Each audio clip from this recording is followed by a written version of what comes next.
Hello and welcome to Unfocused NIA's Miniature Time. I got new stuff. I just realized it does look like an old school telephone. This is a UV lamp. Today we are building a Book Nook wizard dungeon. For this build I did a lot of new techniques to me, and I want to share all of them with you today in this long video. First things first, we're starting with making potion bottles. I'm using polymer clay here, which I will mold later with mold putty.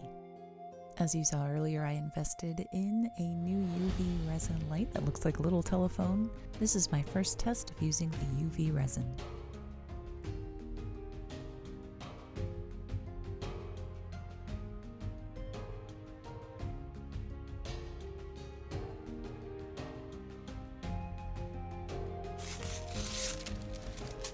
Using the mold putty was super fun. We measured out equal parts of the white and the yellow, mixing it together to form the mold.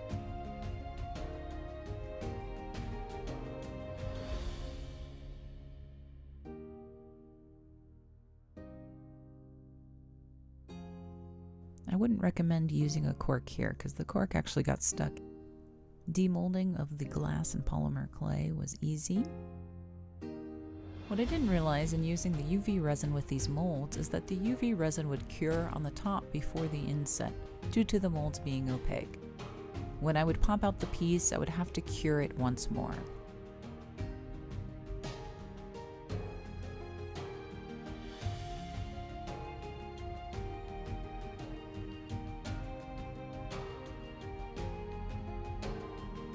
That didn't stop me from continuing to use the molds with the UV resin. About 10 years ago, I put out a CD where I handmade the packaging and purchased a wax seal kit with many colors of wax. I kept the wax and was happy to use it here for the tops of these potion bottles.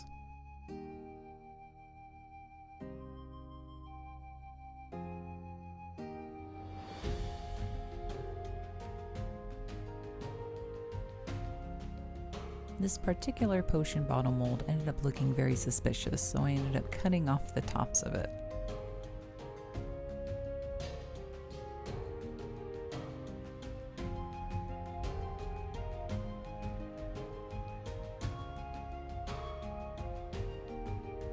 It's time to build the base of our Book Nook using cardboard from leftover boxes. A quick Google search gave me these measurements.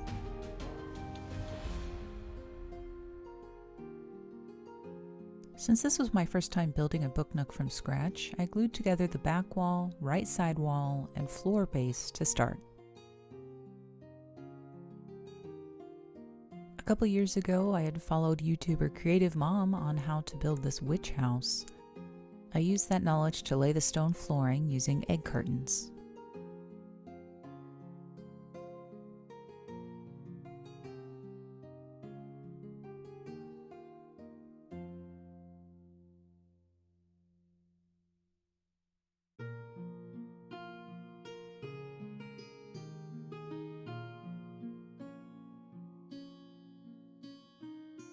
I then painted a base coat of black acrylic paint. All the paints you see in this video are years old $1 to $2 cheap acrylics I got from a big box store. I painted brown within the crevices of the rocks, then dry brushed gray over the rocks, adding red, orange, yellow, and green for depth. Goomba cat break.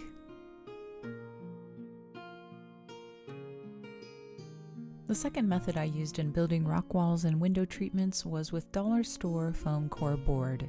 I have plenty of scraps available from past builds, so I measured loosely, cut it to size, pulled the paper backing off, and used a piece of tin foil to divot the foam. I then drew in the rocks and used a fondant shaping tool to press in the foam. I used this same method to lay out the back wall where I envisioned a stained glass window.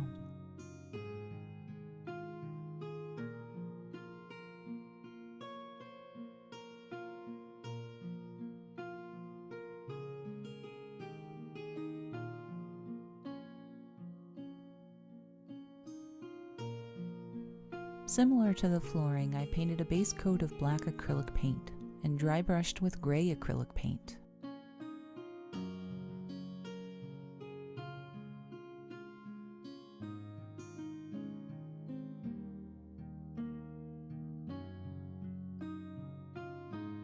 It was time to create the stained glass window, but since I didn't have any glass needed for the real one, I improvised with UV resin. I cut out a piece of plastic to be the foil for the resin and taped it onto a photo frame. I don't remember who the Zelda/Princess Mononoke artwork is by, but the frame helped in a pinch. Mixing UV resin and the UV resin colors, I was able to create this beautiful design. I removed any large air bubbles with a lighter and then set it outside in the sun to harden.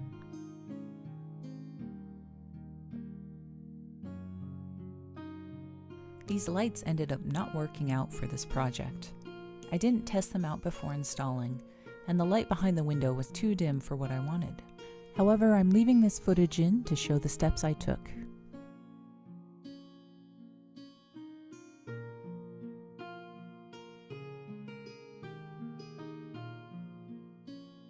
I used more foam core board to create the framing to hold the stained glass window.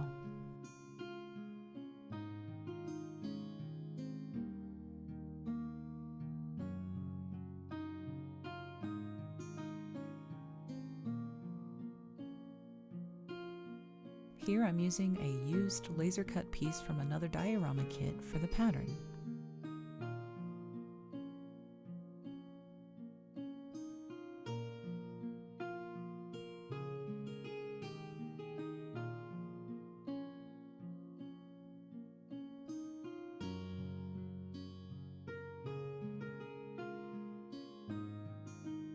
Moving back to the floor, I used woodland scenic bushes to create the look of moss growing between the stones.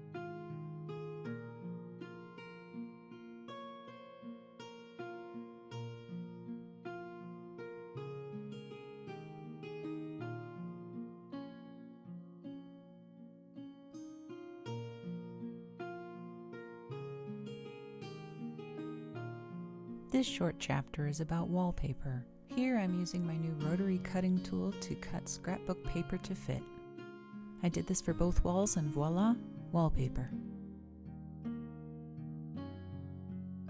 I had a lot of fun building this archway, using different techniques that I hadn't used before. I began with a loose measurement of the cardboard base, but it was here that I realized that one piece of cardboard would not be enough.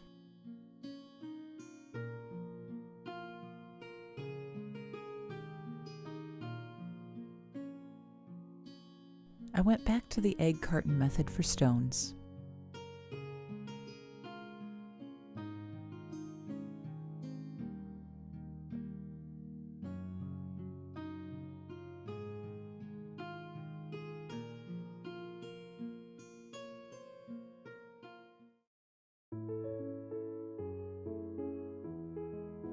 For the sides, I wanted to create something similar to the archway pictured, with skeleton carvings. I tried with XPS foam, but quickly switched to thin balsa wood. I cut out my piece, drew out a basic design, and then broke out a carving toolkit for my closet of craft supplies, much of which I haven't used yet. Similar to carving away a rubber block for stamping, I pushed the carving tool away from me as to not accidentally cut any skin.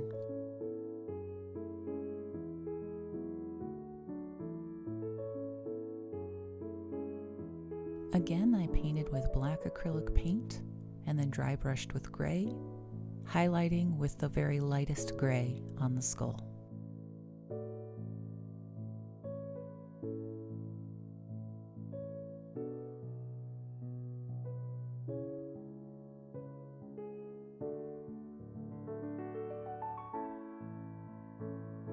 Next, I had these edge pieces of XPS foam that I cut notches in to mimic deteriorated stone, and I painted them to match.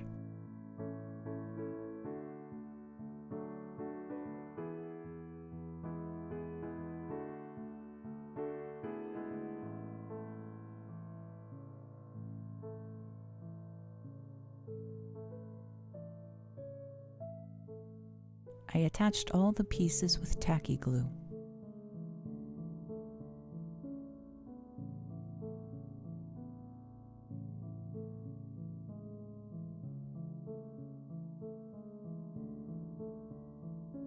The inside of the archway was a little too exposed for my liking, so I lined the inside with wooden coffee stirrers.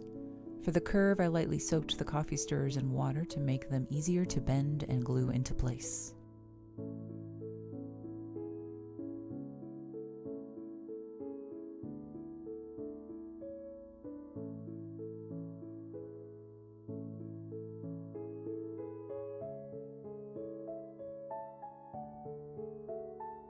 I painted the wood brown, and even though I didn't think the back would be seen, I painted it black just in case, and then distressed the wood with the black paint.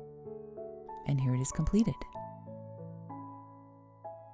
I glued the archway into place, and the starting base for the diorama was complete.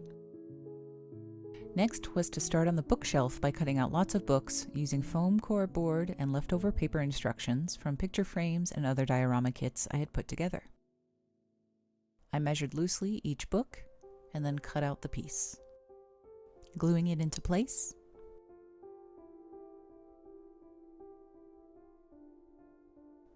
And the book was ready. Now I only had to do this 200 more times. Just kidding.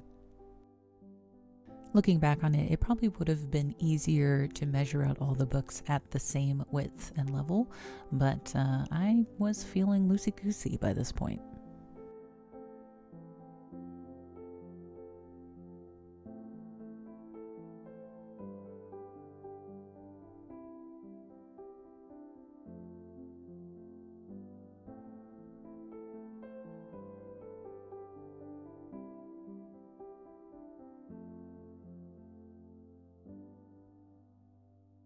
I was really happy to use the leftover frame instructions because they made the books look a little more realistic.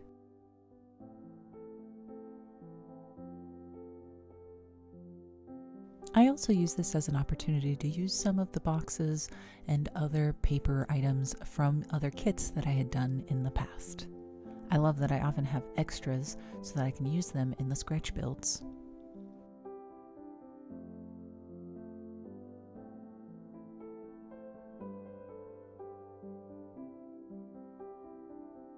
Another leftover extra are these 2 plant printouts and beads that, when placed together, create a nice little potted plant.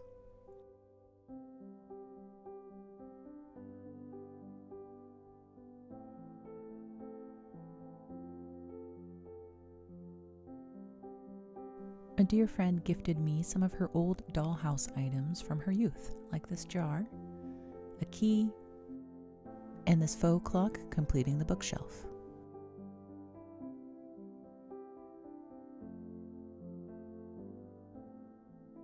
If you've played any high fantasy video games, you may be familiar with the alchemy table. I wanted this dungeon to be complete with an alchemy table so the wizard could make his own potions and store recipes for the future. For this alchemy table, I used cardboard, foam core board, and toothpicks. A quick fit check. I love these party toothpicks. The fine detail on the tops add a little something, making the table legs a little more realistic. And yes, I know I used the sprue cutter for the wooden toothpick, but I used the tools I had.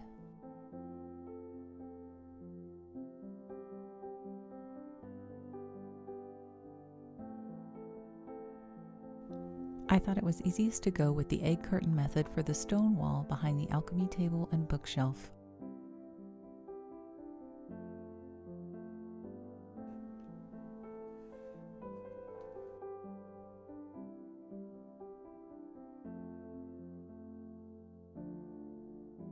Once all the paint was dried, it was time to add in all the bits and bobs.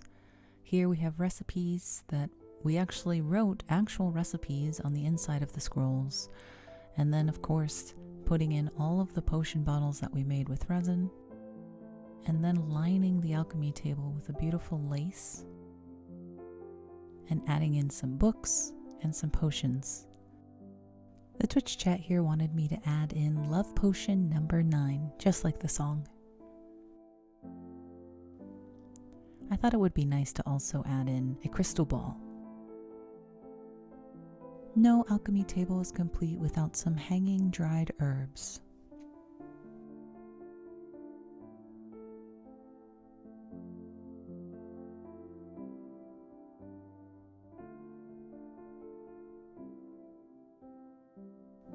Additionally, we needed some markers for what the ingredients were.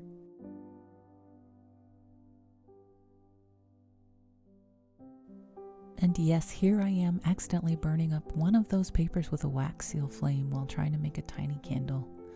I don't know why I thought I could get away with that. So we used hot glue instead. Once completed, I added a few mossy additions to the back rock walls and in between the wallpaper and the alchemy table. The mossy flocking cleans up the edges, a technique among many that I learned from YouTuber Stedson Studio. Remember those lights I showed you earlier? The goal was to have them hanging from the ceiling with these medieval lanterns.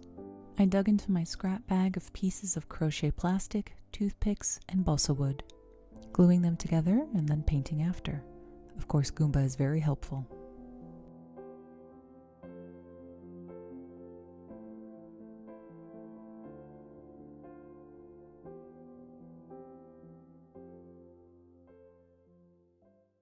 Of course, every necromancer needs a necromancer bone table. I don't actually know what this would be called. An altar? Yeah, probably an altar. We of course start with some loose measurements, building up the table with scrap remnants of foam core board, and you'll notice I'm also using scrap remnants of XPS foam. And then I kind of shish kebab the XPS foam onto toothpicks to make the legs. And it's midsummer, so I've already found some spooky bones and candelabras to add to our altar. And here we are, more of the tried and true method of dry brushing these stone structures with gray paint. Take 2 of making candles. Of course, this time I'm using the wax seal away from any flammable items.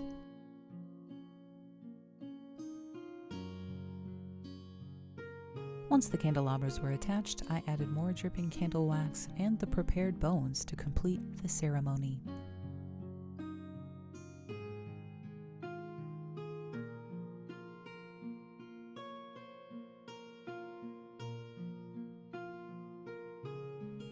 I figured our wizard was a person about town, someone who enjoys nice threads and owns many coats and cloaks. So I created a coat rack for him to hang his cloak on, starting with armature wire for the base. I want this coat rack to look like it's been grown naturally. Maybe our wizard dabbles a little bit in the druidic arts of growing plants. To create the base of the bark, I layered on multiple layers of hot glue, then painted with a base layer of brown and then light brown. My partner and I will sometimes do couples costumes for Halloween. This past year, we did a Ghostbusters theme. Can you guess who I dressed as with this red and gold material? Either way, it was the perfect material to make up some snazzy cloaks for our wizard.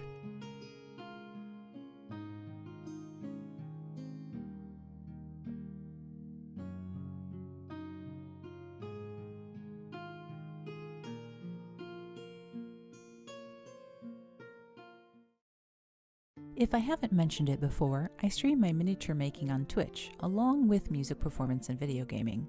Once upon a time, I was a glutton for sour punishment in the form of toxic waste candy. Here you can see I recently finished a can of these very sour candies and thought it was the perfect size for the base of my barrel. This book nook would be a gift for a friend who not only loves Dungeons and Dragons, but also whiskey. And so I thought, ¿por qué no los dos? Using more of my recycling, I used cereal box cardboard to prop up the balsa wood strips that I had cut against the grain to form the curve of the barrel. The cereal box came in handy again to create the bracers on the outside, and I also used extra jewel painting jewels for the rivets. I did a quick coat of black Mod Podge base, followed by various blacks, browns, and gray paints. The friend that had gifted me the key and the clock from earlier also gifted me various fruits and vegetables, and I thought it would be perfect to have poisoned apples resting upon the whiskey barrel.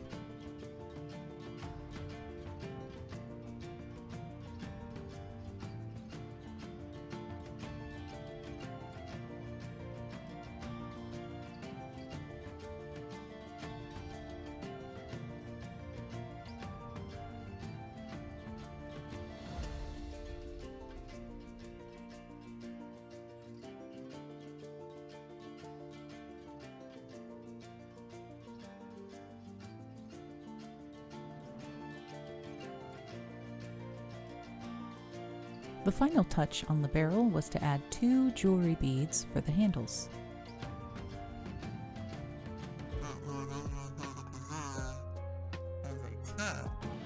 Every D&D dungeon needs a treasure chest for its adventurers, but since this wizard is big on home security, his treasure chest is actually a mimic, and a scary one at that.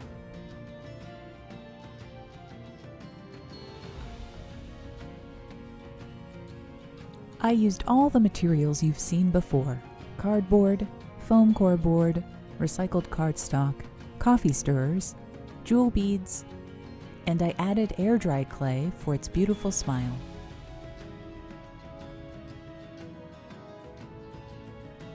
Off camera, I primed the chest pieces and molded air-dry clay teeth.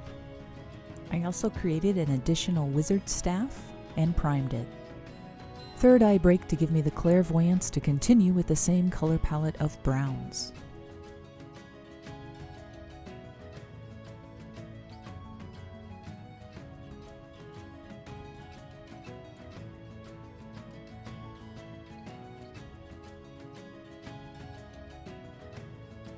I used the same material from earlier to create the tongue of the mimic. Gluing in the teeth took a lot more time than I thought it would. In the future, I would cut down the base of each tooth before they dried, or sand them down so they stand a little easier. I added Vallejo water texture for a slimy effect, and off camera added teeth to the top part of the chest to complete the look.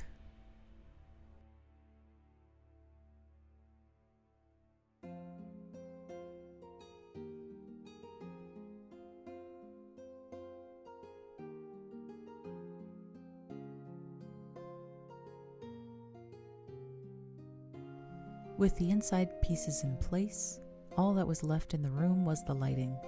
Since my original lighting didn't work, I found some fairy lights to illuminate the room.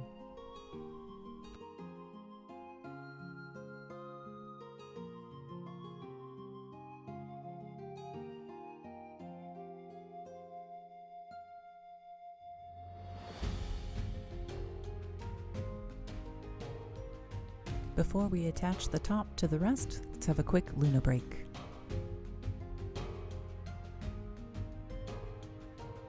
The cardboard outside is not particularly pretty, so I found some faux leather at the big box store to wrap around the outside.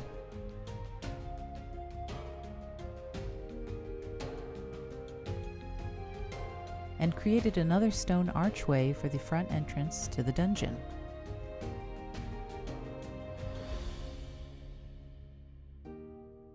Here I am on my Twitch stream showing off the completed dungeon book Nook. Let's take a look inside one more time.